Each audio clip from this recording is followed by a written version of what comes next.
Assalamualaikum warahmatullahi wabarakatuh.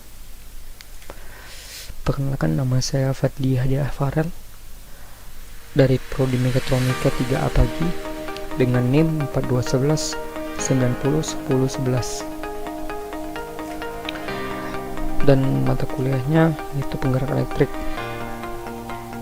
dan tugasnya mempresentasikan aplikasi penggerak elektrik.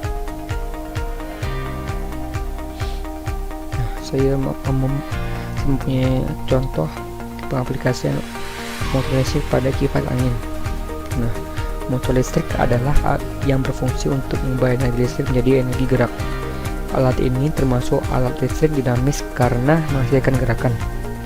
Prinsip kerja motor listrik adalah dengan memanfaatkan gaya tarik magnet. Dinamo listrik, bagian-bagian dan fungsi motor listrik. Motor listrik termasuk dalam kategori mesin listrik dinamis dan merupakan sebuah perangkat elektromagnetik yang mengubah energi listrik menjadi energi mekanik.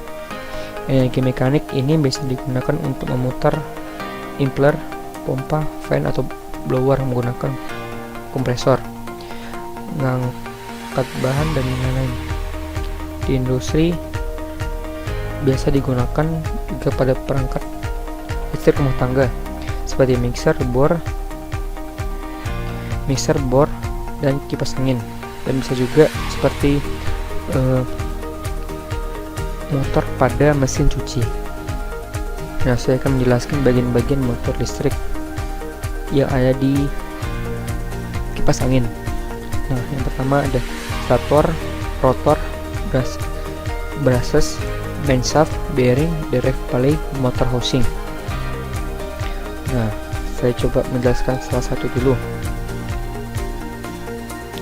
Stator merupakan komponen yang sangat menentukan kinerja dari motor listrik, sehingga dapat dikatakan sebagai komponen utama dalam motor listrik.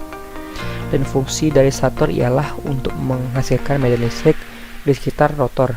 Dapat kita lihat bahwa stator merupakan lilitan tembaga yang mengelilingi daerah poros utama. Stator adalah bagian motor listrik yang statis, diam ada tidak bergerak. Kemagnetan dan besaran kinerja yang dihasilkan oleh stator sangat bergantung pada laki kumparan yang dilahirkan pada stator. Semakin banyak kumparannya, maka medan magnet pada stator yang dihasilkan pun juga akan semakin besar. Stator pada magnet ini biasanya digunakan pada motor listrik dengan daya besar seperti pompa air, dan dikarenakan menghasilkan putaran motor RPM yang besar dibanding kita menggunakan magnet tetap. Sedangkan stator pada motor listrik ini hanya menggunakan magnet tetap saja, sebab putaran yang dibutuhkan tidak terlalu besar. Nah, selanjutnya ada rotor. Rotor sama halnya dengan stator. Rotor merupakan bagian dari motor listrik yang dilihat dengan tembaga. Namun jika stator merupakan bagian motor listrik yang diam statis, maka rotor merupakan bagian motor listrik yang bergerak dinamis. Jadi pada rotor terdapat poros yang berfungsi sebagai output tenaga penggerak.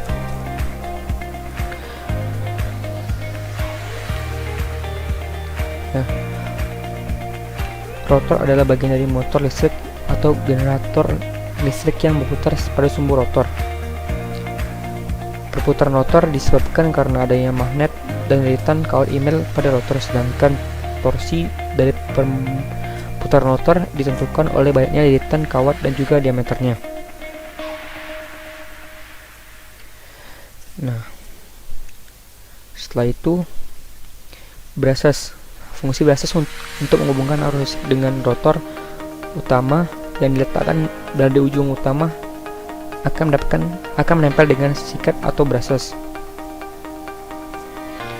Nah, bagian motor listrik yang ini, brush merupakan sikat tembaga yang fungsinya untuk menghubungkan arus listrik dengan rotor. Rotor utama kecil yang letaknya berada di ujung rotor yang berguna untuk mengantar arus listrik dengan arah yang sama secara berkelanjutan, sehingga menyebabkan putar motor menjadi sinkron.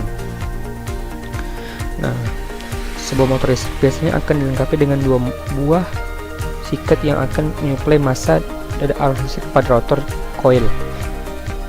Nah, jadi ini brush ini jika tidak dibersihkan secara berkala, maka akan munculnya kerak yang dapat menyebabkan arus listrik terhambat, dan akibatnya motor listrik pun akan mati. Setelah itu ada main shaft. Fungsi main shaft yaitu sebuah komponen utama yang berperan sebagai poros tempat menempelnya berbagai peralatan yang harus digerakkan. Misalnya, jika saya ingin menggerakkan baling-baling pada kipas angin, maka haruslah kita hubungkan kipas tersebut ke main shaft atau poros dari motor listrik.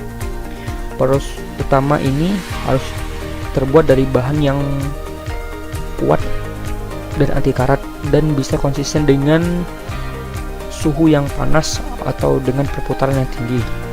Contohnya, bahan yang digunakan pada main shaft ini bisa digunakan yaitu aluminium. Setelah itu ada bearing. Fungsi bearing yaitu sebagai bantalan antara permukaan poros motor housing. Bertujuan dari dudukan bearing ialah agar putaran yang nanti dihasilkan motor listrik akan berlangsung secara mulus. Nah, pada penggerak bearing ini, bearing ini rata-rata memiliki bahan yang kecil. Bearing juga terbuat dari bahan yang kecil dan memiliki gaya gesek yang kecil supaya tidak menghambat putaran motor. Setelah itu ada bagian dari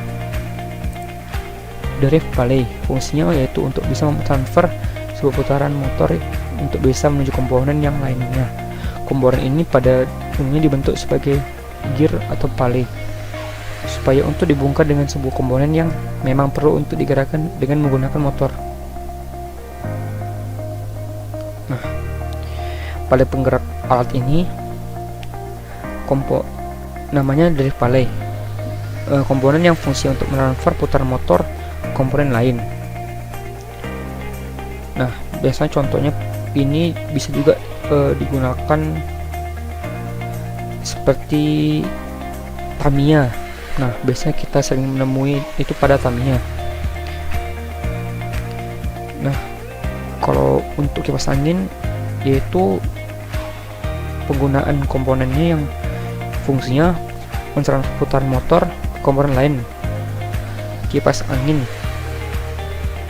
Setelah itu ada yang terakhir adalah motor housing, rumahnya dari motor. Fungsi dari motor housing yaitu sebagai lindung luar dari komponen-komponen yang ada dalam motor listrik. Selain itu, motor housing juga bertujuan untuk menghindari kita dari sebagai pengguna dari bahaya putaran motor yang tinggi. Nah, mungkin itu saja